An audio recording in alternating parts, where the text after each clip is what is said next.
तो दोस्तों, मेरा नाम है सुमित गुप्ता और आप देख रहे हैं लेटेस्ट न्यूज़ में आपका स्वागत है। यदि हमारा वीडियो आपको अच्छा लगे तो लाइक कमेंट शेयर ज़रूर करें और हमारे चैनल पर और भी वीडियो है प्लेलिस्ट पर जाकर उसे भी देख लीजिए। ये आपके करंट अफेयर्स के में भी काम आएगा।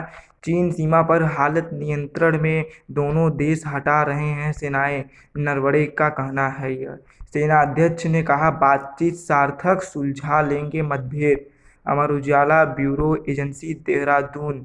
थल सेना अध्यक्ष जनरल मनोज मुकुंद नरवणे ने कहा कि पूर्वी लद्दाख में वास्तविक नियंत्रण रेखा LAC पर हालत पूरी तरह नियंत्रण में है। दोनों देशों के बीच बेहद सार्थक बातचीत हो रही है। दोनों तरफ की सेनाएं चरणबद्ध तरीके से पीछे हटने लगी हैं।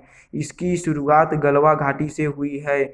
5 मई से LAC पर जारी विवाद के बीच पहली बार सीमा से दोनों देशों की सेनाएं के बीच हटने पर कोई आधिकारिक बयान आया है। जनरल नरवणे ने शनिवार को भारतीय सैन्य अकादमी IMA की पासिंग आउट परेड के बाद मीडिया से कहा, भरोसा दिलाना चाहता हूं कि चीन के साथ लगती पूरी सीमा पर स्थिति पूरी तरह नियंत्रण में है। दोनों देशों में विभिन्न स्तर पर लगातार बातचीत चल रही है, जिसकी शुरुआत कोर कमांडर स्तर की वार्ता से हुई। उम्मीद है कि बात आगे बढ़ने के साथ ही स्थिति सुधर जाएगी और मतभेद खत्म हो जाएंगे। अब आगे बढ़ते हैं। पहली बार सेनाओं की वापसी पर आधिकारिक बयान। देहरादून के IMA पासिंग आउट परेड के दौरान मीडिया से रूबरू सेना प्रमुख पहली बार अभिभावक नहीं हुए शामिल। कोरोना महामारी ने IMA में पासिंग आउट परेड की वर्षों पुरानी परंपरा को ही बदल दिया। पहली बार युवा सैन्य अधिकारी ड्रिल स्क्वायर पर मास्क पहने दिखे, वह भी बिना अभिभावक के।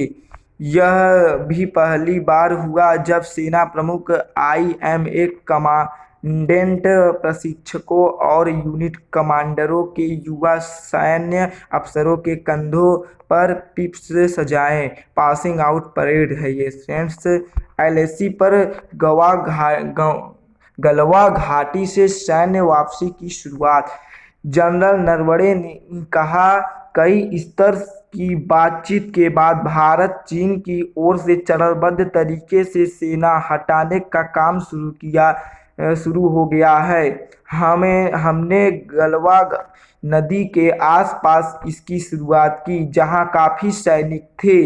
गौरतलब है कि 6 जून तक दोनों देशों के शीर्ष सैन्य कमांडर स्तर की वार्ता के बाद बृहस्पतिवार को दोनों ओर की सेनाएं के पीछे हटने की खबर आई थी। सैन्य सूत्रों ने बताया कि चीनी सेना गलवा घाटी और हॉट स्प्रिंग एरिया में 1.5 किमी तक पीछे हटी। हालांकि इस बारे में सेना या विदेश मंत्रालय ने कोई टिप्पणी नहीं की थी। वहीं सीमा विवाद पर नजर रख रहे कुछ लोगों का कहना है कि ऐसा कोई सबूत नहीं मिला है कि चीनी सेनाएं पीछे हटी हैं। अब फ्रेंड्स, हम आगे पढ़ते हैं। नेपाल से हमेशा मजबूत रिश्ते। नेपाल से हम भौगोलिक, सांस्कृतिक, ऐतिहासिक और धार्मिक तौर पर जुड़े हैं। दोनों देशों के लोग के बीच मजबूत रिश्ता है। नेपाल से हमारे रिश्ते हमेशा सुदृढ़ रहे और आगे भी ऐसे ही रहेंगे। जनरल मनोज मुकुंद नरवणे, सेना अध्यक्ष, ने ऐसा कहा है। जम्मू कश्मीर के लोग आतंकवाद से त्रस्त। जनरल नरवणे ने कहा, जहां तक जम्मू कश्मीर और हमारे पश्चिम पड़ोसी का सवाल है, तो 10 दिन में सेना को काफ़ी सफलता मिली है। 10 से 15 में 15 से ज़्यादा आतंकी मारे गए। यह सब घाटी में सुरक्षा बलों के बीच सहयोग और समन्वय से हो पाया है। ज़्यादातर यान स्थानीय लोगों से सूचना मिलने पर अंजाम दिए गए। यह दिखाता है कि घाटी के लोग आतंकवाद और उग्रवाद से त्रस्त आ चुके हैं। 15 दिन में 15 आतंकी ढेर। नेपाल की संसद में विवादित नक्शा पास, भारत ने किया ख्याल। काठमांडू, नई दिल्ली। नेपाली संसद के निचले सदन प्रतिनिधि सभा ने देश के विवादित नक्शे को लेकर पेश संविधान संशोधन विधेयक को शनिवार को मंजूरी दे दी है। इस प्रस्ताव के बीच एक भी वोट नहीं पड़ा।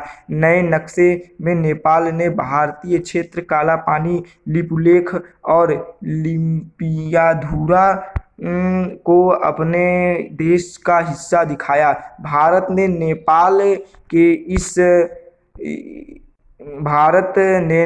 के इस कदम को खारिज करते हुए स्पष्ट कहा कि इतिहास और सबूतों की कसौटी पर नेपाल का दावा खरा नहीं उतरता है।